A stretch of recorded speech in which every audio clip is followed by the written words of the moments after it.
This is Rachel Shea with King of Cider, and Perry Pear is awesome. Keep up the good work.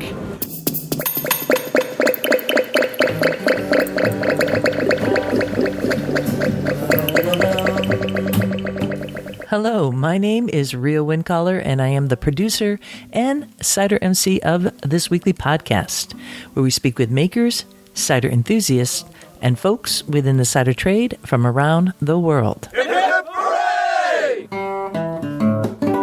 In this week's episode 355, we're going to be giving a little short recap of my week in Chicago. And of course, I was traveling there for CiderCon 2023. We missed it. I know, Medlars, I know, and I missed having you guys, but it was really stinking cold back here, like kind of shivering in the cider house, right?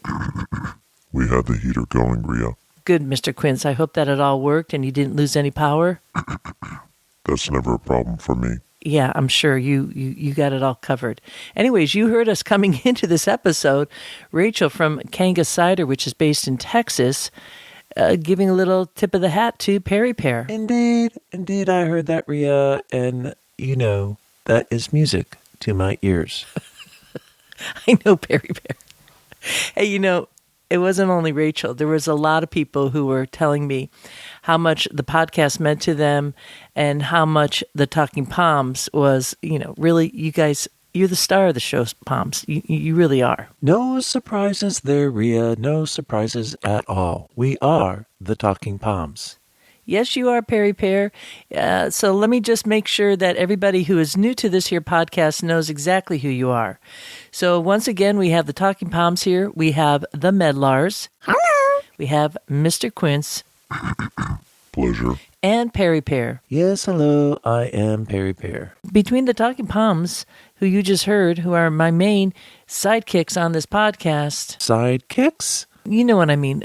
It's not like we're kicking you, Perry Pear. I certainly hope not, Ria. It's a phrase, like your co-stars. I didn't hear that in Sidekick, Ria. Sidekick and co-stars are two different things. Shall we move on? Yes, Mr. Quince, we're moving on. I want to give the listeners a little idea of what we're doing this week, which is to say that we're going to be doing a little bit of a recap, both for all of you out there in Ciderville and for the Talking Palms who stayed home this trip around because it was so darn cold and they were attending to things in the cider house. So it was me going solo and I had a heck of a time. Let's go. All right, well, let's go.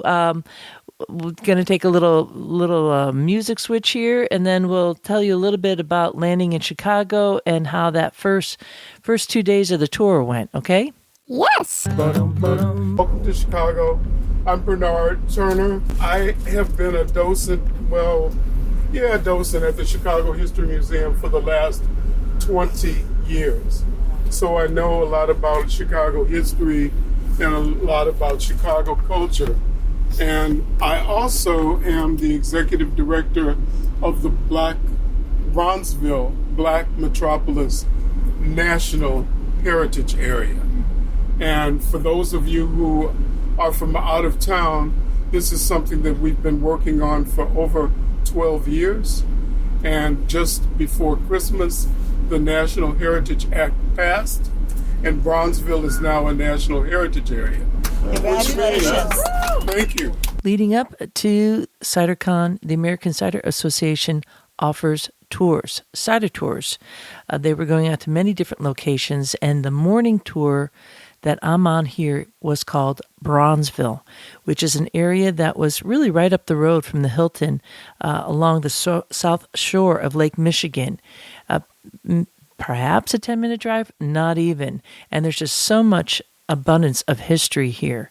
He's going to be talking next. That's Bernard Turner's going to be talking next about some of the history of blacks in that community and some of the racism that was taking place back then.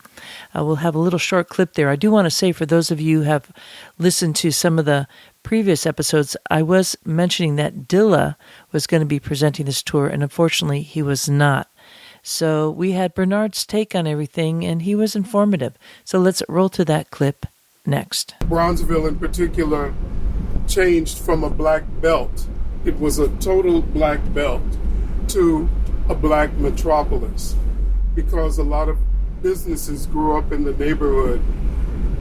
Businesses that were, I guess you could say, duplicates of businesses that were in the other parts of the city, where people could not go and get insurance, for example, or they could go downtown and buy clothing or buy shoes, but they couldn't try them on. It was a very chilly day to be traveling anywhere in Chicago, so most of the time we spent on the bus as Bernard drove us about Bronzeville, pointing out different historical monuments and homes. We did get out at one point to go to a monument in honor of Ida B. Wells Barnett. She was born on July 16th, 1862, and she was born into slavery in Holly Springs, Mississippi. She was orphaned at 16 and became a teacher to support her 5 younger siblings. She later moved to Memphis, where she became a pioneering data journalist, a newspaper co-owner, and civil rights activist. In 1892, after 3 of her friends were lynched, she urged people to boycott businesses and leave the city. She investigated and documented other lynchings. In response to her outspoken writings, a mob destroyed her printing press and threatened her life. She continued writing and speaking in New York City, then across Great Britain and the United States. In 1895, she moved to Chicago and married attorney Ferdinand L. Barnett and hyphenated her name to Wells Barnett. She continued her activism while raising a family of 4 children. She co-founded the NAACP and founded the Alpha Suffrage Club, an organization of black women that worked for women's political empowerment. She worked with Jane Addams to prevent segregation of public schools, helped establish Chicago's first kindergarten for black children, and founded the Negro Fellowship League to provide housing and job assistance to black migrants. Wells Barnett and her husband are interred together in Chicago's Oak Woods Cemetery. In 2020, Ida B. Wells was awarded a posthumous Pulitzer Prize special citation for her outstanding and courageous reporting on the horrific and vicious violence against African Americans during the era of lynching. And she passed away on March 25th, 1931. So reads one of the 3 plaques on the Ida B. Wells Barnett Monument in Bronzeville.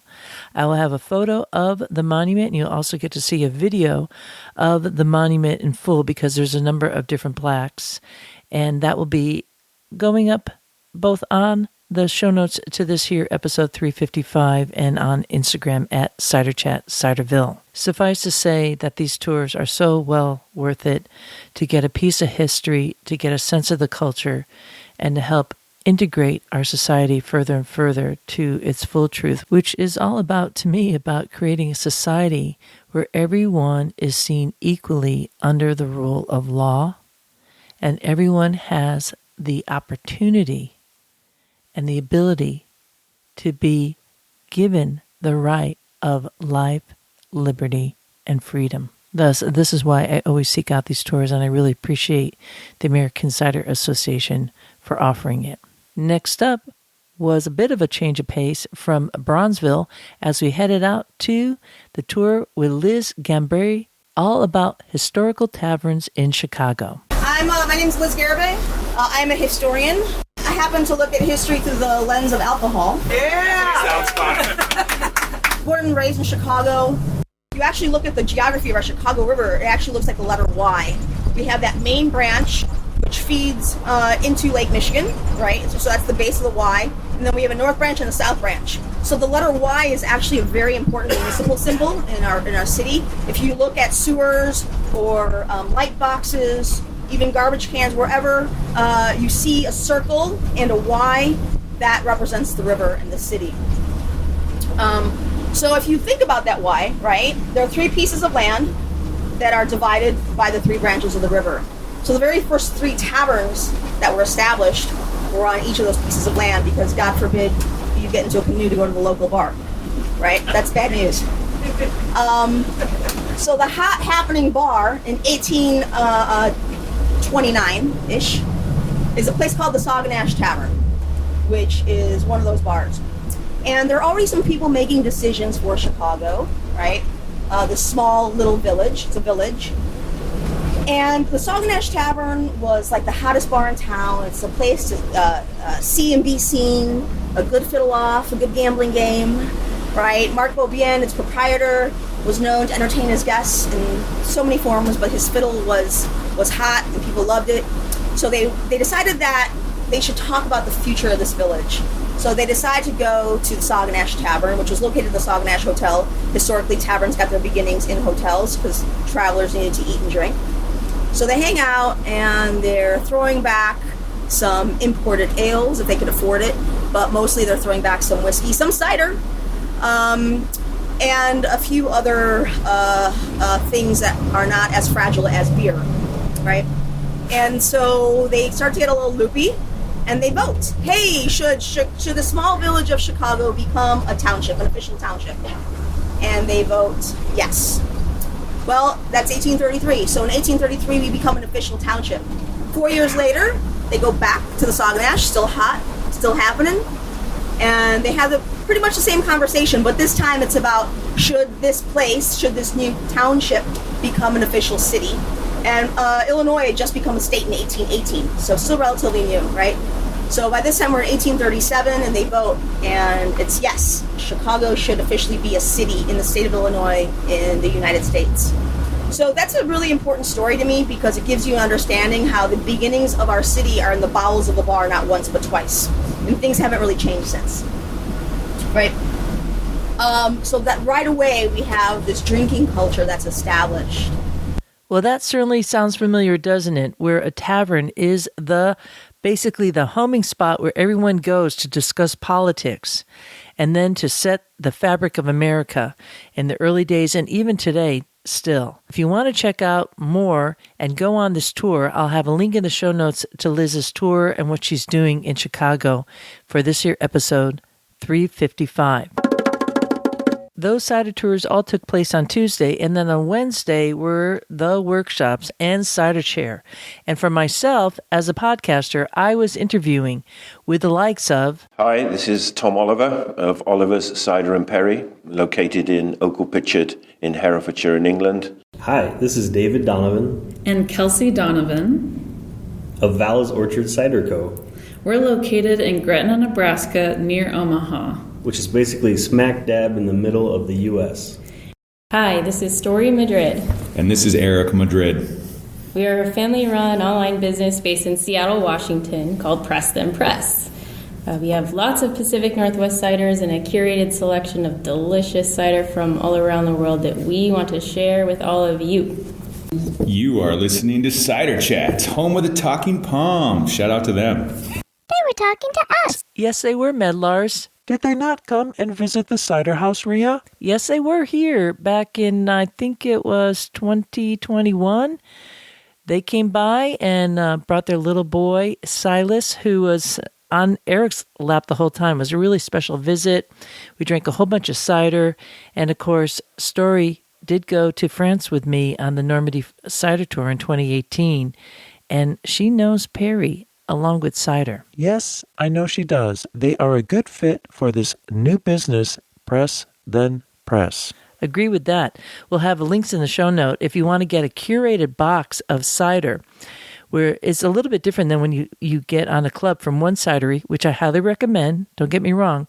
But here, you could get a selection of a curated box from a number of different cideries. So say you want to do a vertical tasting, whatever, they'll be able to fit that for you.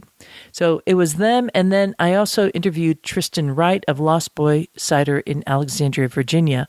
All these episodes will be going live in, coming up. So just hang tight for that. That was a big chunk of my morning at CiderCon, and then it was a Cider Share, which was all the different makers set up somewhere in the conference facility at the Hilton, which is gorgeous. And then it was a TCE Cider Share. This is folks who are like amateurs and commercial makers who are really into sharing cider, and they had an off-premise location. Oh, and I don't want to forget, there was a New York Cider Share at Buddy Guy's, right behind, I should say, from the Hilton, across the street. And that is like a little place that I love going to listen to the music. And New York really had a great presence at CiderCon this year. That's kudos to Scott Ramsey for kind of coordinating all that. And I should also mention that Mike Beck of Uncle John's Cider in Michigan did a wonderful job bringing that little trailer, like the tap trailer with all these Michigan ciders. That was down in the trade room, and it was a hang spot. Fermentis, who is a sponsor of Cider Chat, had a branded ping pong table. Mike Beck did a nice job, and I'm going to just put this out right now. If you're interested in doing a cider tour to Michigan right around Glint Cap, send me a line. If that'd be, like a little weekend type of thing to meet up in Grand Rapids, not doing the judging, but just tooling around during Blossom time. I am considering that and had a good conversation with Mike about that. So something to put in the hopper. Again, send a line to info@ciderchat.com. Up next, I have the awards ceremony that was recorded during lunch on Thursday. And I think that this is worth your listen because it's cool to hear who gets an award. Actually, I was granted an award, so, full transparency, you're going to hear that at the end. But also because from a aficionado's perspective, it's really cool to know and informative to know and something good to put on your little notebook on which establishments are cider focused, which establishments are good retailers of cider, who is a top palmier that they're looking at in the country right now. So all these little factors kind of come into play if you're going out in the world and traveling about. These are some of your touchstones. So if you want to go to the show notes and see the list, because they're reading it through, but it's hard to get that, just go to ciderchat.com, episode 355, and you'll be able to see some of the slides right there telling you who won these key awards. And right now, I'm going to roll next to Michelle McGrath, bringing us into this award ceremony as recorded at CiderCon 2023.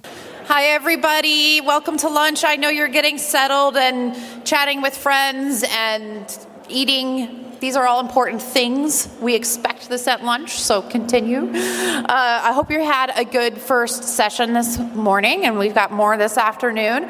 We are going to give out some awards today. So without further ado, I am going to let Sina give out their award from the lovely Bridget O'Keen. Thanks, Michelle. Bridget O'Keen, the Executive Director of the Cider Institute of North America. Every year, it's a pleasure, all year round, it's a pleasure to work with ACA's team, with CiderCon especially, to organize a production track. As you're going through the next couple of days, please think about next year, and we need feedback. We appreciate feedback as to who you'd like to see speak, what topics you'd like covered. So please keep that in mind, because if we ask you for that after this week, it's going to be a lot harder to be in the moment and think about what you want to see next year. So just a couple quick updates for Sina. We launched our online foundation class in 2020 during COVID. And in the last couple of years, this is just a snapshot of who's taken the class, and it's really shown that online education is an access point to increase accessibility for online for production education. And I'm fortunate enough to work at the ground level of education, which is the entry point of so many people into the cider industry. So I'm curious, of everyone in this room, whether or not you have a plate in your hand, how many of you have taken in your career a cider production class, whether it was through Sina, through Peter Mitchell over the course of 3 decades, or another program? Okay. Well, I think what's very valuable about the cider industry is that we have a shared collaboration and a value on education. And so through this and through connecting with your peers, I encourage you to keep those going, because as we continue to grow as an industry, the more that we value this collaborative learning, the more we'll all grow together. So with that, I am here to announce the recipient of this year's Peter Mitchell Award for Educational Excellence. CINA was started in 2016 after decades of cross-continental education that Peter Mitchell has spearheaded. And every year we provide an award to somebody who, a cider producer who demonstrates a commitment to professional development through education and industry engagement. And we are pleased this year to announce the recipient is Megan Fashaway from Sea Cider on Vancouver Island in BC. And Megan, as you make your way up to the podium, I want to share a few words. Megan was selected for this award because of her professional and educational achievements as a producer, her engagement with her peers in the cider industry, and her enthusiasm to learn in and beyond the workplace to further her education. Her enthusiasm is contagious with her colleagues. And just a couple notes from her colleagues at Sea Cider. Megan's rare with her contributions at the cidery, her curiosity, tenacity, camaraderie-ness, an infectious laugh have brought positive energy to the entire team.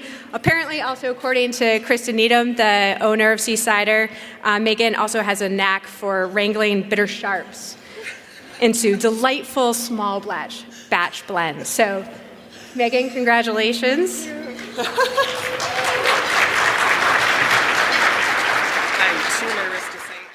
Well, every year we give out awards for excellence in cider, but every other year we give out a lot of awards for excellence in cider. So today we get to give out a lot, and that makes me really happy because that means there are advocates for cider throughout all the different tiers of our industry, promoting our beverage and helping us get good liquid in the mouths of consumers. So, without further ado, the way we have this demonstrated, or the way we have this divided is by the different awards, and each region has winners. Several of the award winners are here, so if your name comes up on the slide, please make your way on up here. For each award, we'll gather all of you up here together, and Damon will take a picture for us. Thank you.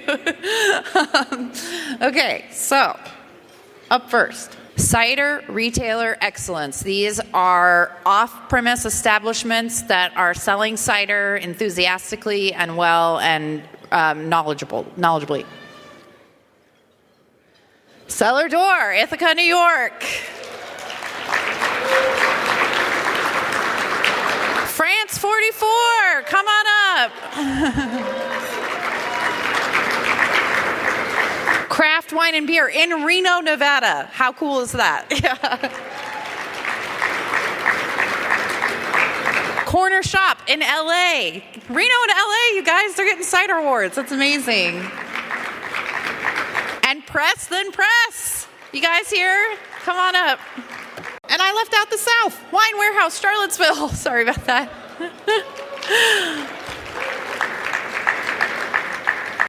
This next award is for cider-focused establishments. These are not cidery tap rooms. These are other types of cider establishments. This first award goes to Worst Bar, Jersey City. Taproot Cider Bar, Traverse City.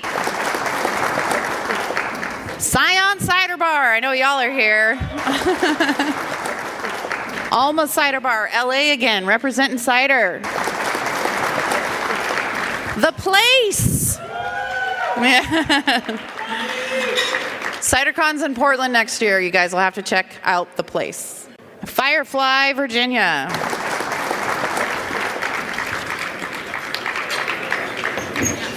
All right, Cider Distributor of the Year.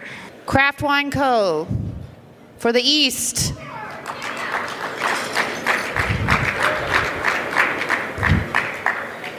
Craft Roads Beverage for the Midwest. If any of you are with these distributors and want to accept their awards for them, come on up. Come back.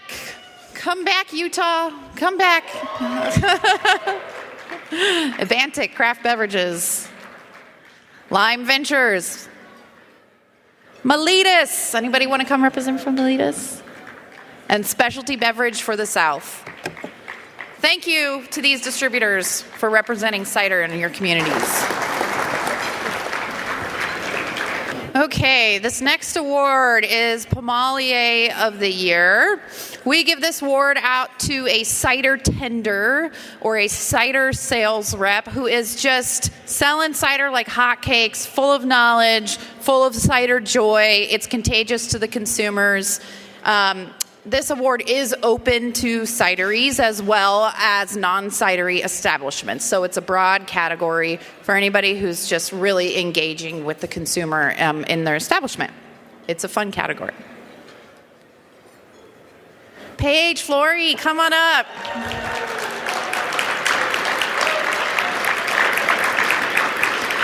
Meliska Wachkovitz, come on up. And for the third time, can Utah please come to the stage? Matthew Ostrander, Pommelier of the Year. Jonathan Chambers.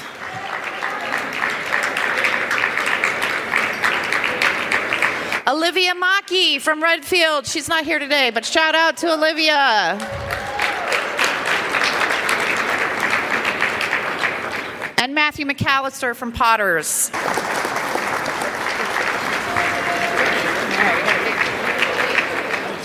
The next 6 final awards are different. They're a little different. They are board awards, so these are awards that have been selected by our board of directors.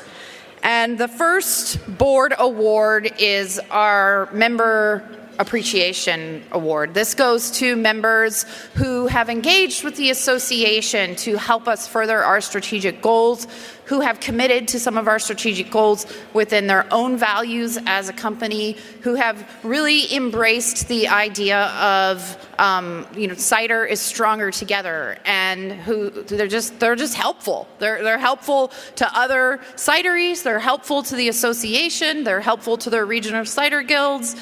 So we're really excited to give out 3 member appreciation awards.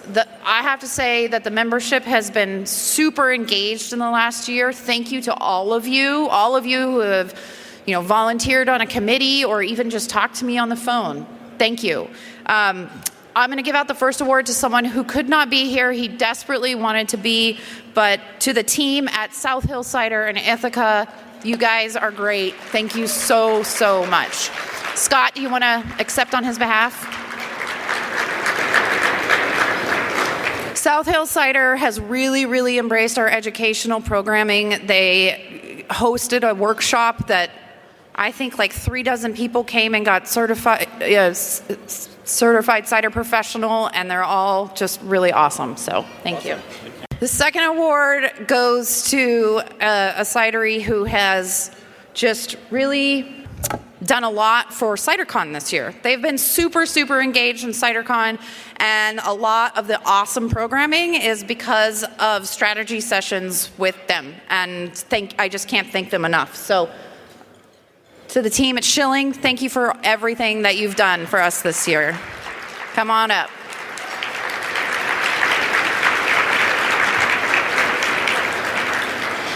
This last award goes to a cidery who has been extremely engaged in our anti-racism, equity, and inclusion work. And this year they sponsored with their blood, sweat, tears, and money an amazing cohort of diverse folks coming to CiderCon for the first time. Thank you so much to Yonder Cider for all that you've done for us this year.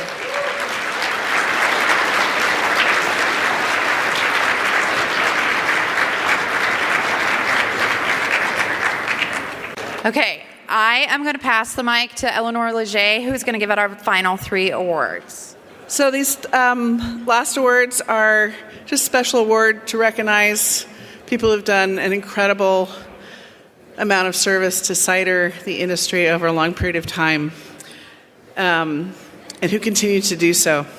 The first is for Apple Advocate, for her amazing history in this industry, the stories that she can tell, going back to the very first definition of hard cider as a category in 1997, her continuing passion for apples and orchards, and sharing her knowledge. Elizabeth Ryan, will you please come up and accept the award for Apple Advocate?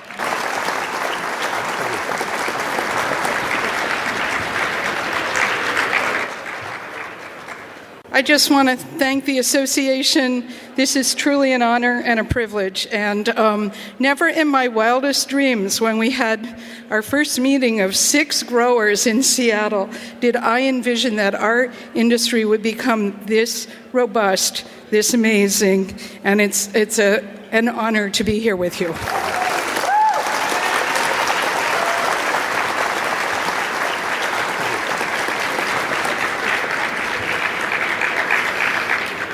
The last 2 awards are for significant impact on the industry.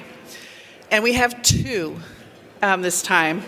The first is to someone who has just invested a ton of time in showcasing cider makers, cider passionate people. Oh, sorry, I got this wrong. Wrong order. Okay. The first of the 2.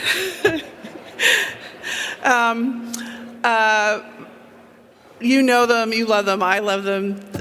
These folks have done so much volunteering, helping our industry think more broadly, taking people on tours, going on tours, learning about cider, all on their own passion, and just, taking us to a new level of inclusion and broadness for the industry and for the future. Malika and Sean Tyson, Cider Somms.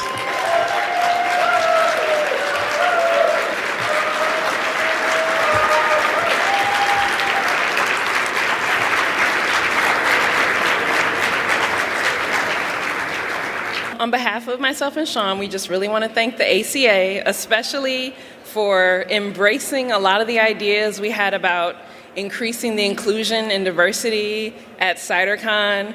When I came to my first CiderCon maybe 6 or 7 years ago, there were very few people who looked like us. Now it's been amazing. We could have never imagined how fast it would grow just in that short span of time. So really thank you, Michelle, Eleanor, the whole ACA.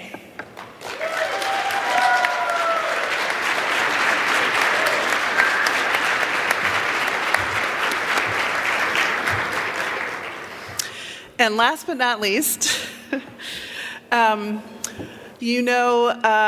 everybody knows what she's done in terms of creating a space to tell stories about cider, from cider makers, from influencers, from apple growers. She has broadened the reach through her podcast to countries all over the world. She's probably responsible for like a good 20% of the people who come to CiderCon, especially those from other places, because they know about cider through her and her podcast. Rhea Windcaller of Cider Chat.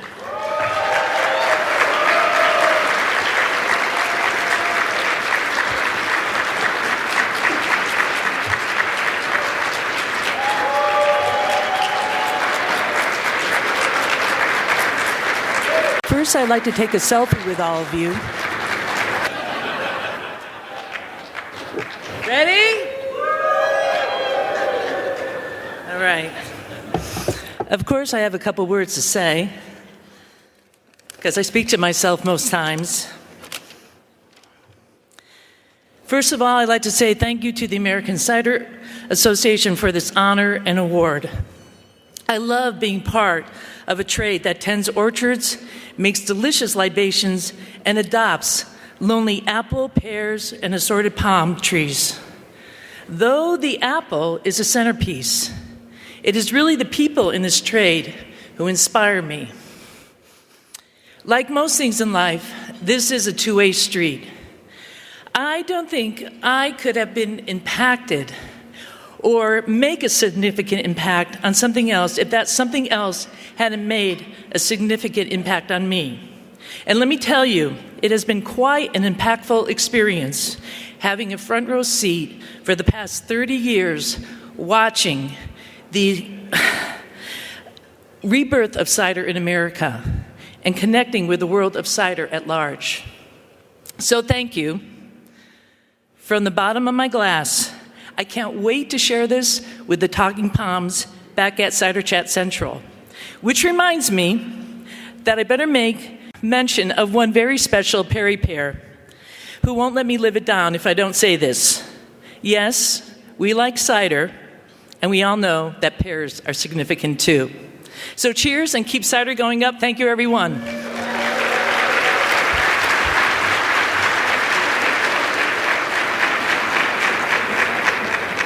Right. Have you not yet taken that comedic class, the master class, I should say, with Steve Martin? No, Perry Pear, I haven't had the time for that. Rhea, I've got a good line for you next time. What's that, Mr. Quince? Significant Impact Award. Well, I'm just glad I finally made an impact. I was starting to think I was just bouncing off walls. Try another one, Mr. Quince. Okay. I'm not one for awards, but this Significant Impact Award is like finding a barrel of the best cider you've ever tasted. It just hits the spot. That's pretty direct and true to the point. That's good. Yeah, but did you not like what I said? I mean, I was kind of emotional, you know? I mean, like 30 years doing the cider trade and the impact of the trade on me in terms of making an impact on others. Yes, that was good, Rhea. That was good, all in all. But perhaps you could have said something a little bit more like, this award is a testament to the power of the voice. Perhaps like Perry Pear's voice. Because, let's face it, without a good podcast, cider is just a drink. Okay, Pops. Obviously, you've been practicing the comedic, punchlines. I'm just doing the best I can. Thanks for all your tips. Next time, I'll have you write my speech. It would be my pleasure. Okay, Mr. Chris, thank you. Well, look, let's just take a little pause here, and then I want to wrap it up and share a little bit about the Cider Summit live stream. Is that okay? Uh-huh. Okay, let's do a little transition roll, Mr. Quince, and we'll roll right back. You Talking Palms, you are the hardest audience around. We just care for you, Rhea. We just care. You did okay, Rhea. You did great. I think there's still time to sign up for the Steve Martin Masterclass in Comedy, Rhea. Thanks, Perry Pear. Let's roll to the Cider Summit live stream, shall we? Roger that. CiderCon may have ended on Friday, but everybody was staying in town for Saturday's event, which was Chicago Cider Summit, returning to the Navy Pier after a long hiatus that we all experienced during the pandemic. The ballroom was packed with both national and international producers, and I was live streaming during both events to the Cider Chat YouTube channel, so you could watch those lives now. They are available to download and view. Just go to Cider Chat at YouTube and go to the tab that says live, and you'll see both of the live feeds there. The first one came out crystal clear. The second one, we had a little bit of trouble with the data, but it's still rocking. On the first one, starting at 1 p.m., right in the beginning, we had the Escancera competition, which originally began at Eris Brewery and Cider House, and we had the finalists competing right behind us. And we opened that entire conversation with two folks who were co-hosting with me. We had Alexis Cassidy, who is known by the handle at Cider Minded, and Dave Bracey, who's known by Dave Bracey on Instagram too. Alexis is a cider influencer, and Day is all part of the Barrel and Brew Fest, which is for black brewers in Pittsburgh. So check it out. We had a lot of fun opening that up, and then we had Alan Shapiro and Mary Kay Devine of Women Employed. Alan Shapiro works with Women Employed to help get this event launched this year, and he is the founder of Cider Summit. Then we had Amy from Vermont Cider Company and Ambrosia Borowski and Michelle Foyk. Ambrosia is the head of Chicago Cider Week and the founder of Chicago Cider Week, I should say. And Michelle Foyk is one of the co-partners with Katie Pisa of Eris Brewery and Cider House. That was a lovely conversation. Then during session 2, I was first co-hosting with Malika Tyson of At Cider Psalms, and then Ellen and Mary Kay came on again. Then we had Eleanor Leger of Eden, then Ava Davis of Pacific Northwest Cider Girl, which is the handle at PNW Cider Girl, came on and continued the co-hosting with me. And we had a special guest, actually during both sessions, from New Zealand. Carmen from Elemental Cider was talking to us about her experience of being in New Zealand and being the only woman-run cidery in that entire country. And then we finished off with Deidre Birmingham of The Cider Farm, which is a wonderful cidery in Wisconsin. So there's a lot to, there was a lot of conversations going on.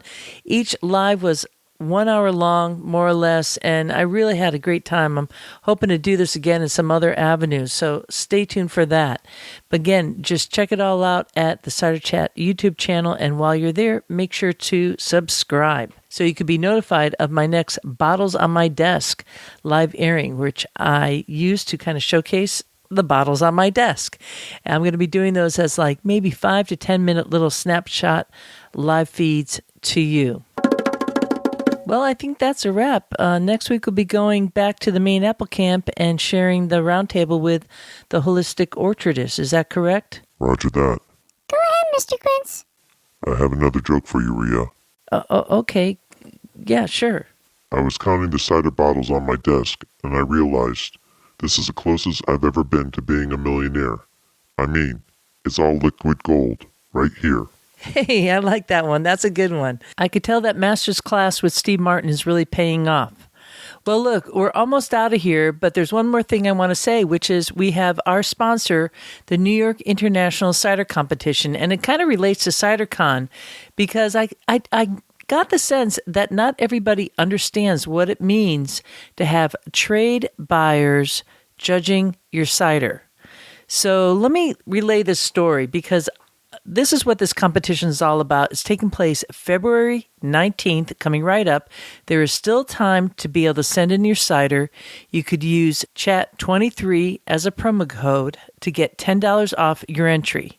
So this is the story. I was talking to a producer who said, I did enter into that competition, and I found that we were second to Angry Orchard. And this was a French producer, and they were a little upset by that.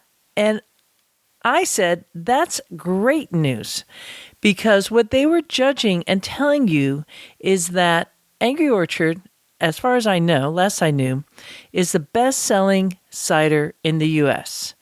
They have the marketing, they have the distribution, they get their cider out. So they're going to be the top seller across the board in the U.S. for all those reasons. So if you put in a cider and you second to one of the best-selling ciders in the U.S., that's actually good news. It's not about the taste of it. It's more about whether these trade buyers believe that they can get your product on the shelf and sell it at the price point that you're delivering. So once I said that, the producer was like, wow, I actually have to relook at that. And I hope you will too, because this is my last promo for the New York International Cider Competition. And it sounds like it's kind of worth it if it's giving you that kind of info, right? So once again, go to nyicidercompetition.com, find the application form there, and get it out today or tomorrow by the time you hear this podcast, because do know that the competition is taking place on February 19th. Go to nyicidercompetition.com. And with that, I leave you here.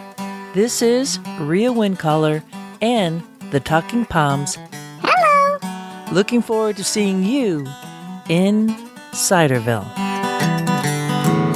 We like cider. We like palms. We love orchards and having fun. There is a reason. There is a reason why we do it like this. Oh yes, there is. There is a reason why we do it like this. Oh yes, there is. There is a reason why we drink it like this. Oh yes, there is. There is a reason. We like walking through the orchards, dancing in the streets, smelling all the blossoms, kicking up our feet. We like cider. We like palms. We like orchards, having some fun. There is a reason.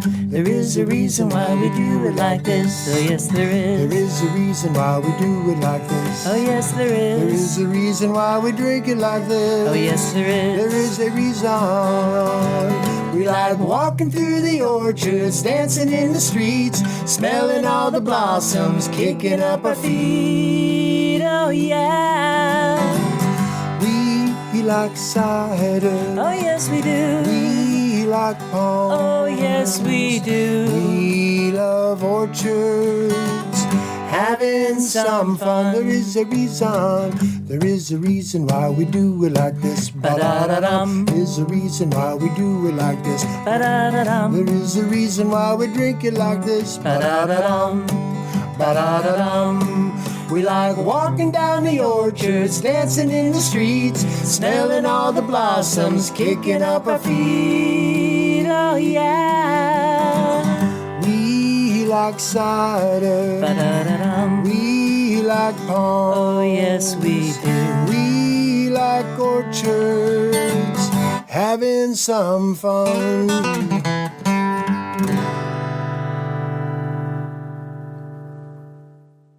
Yeehaw!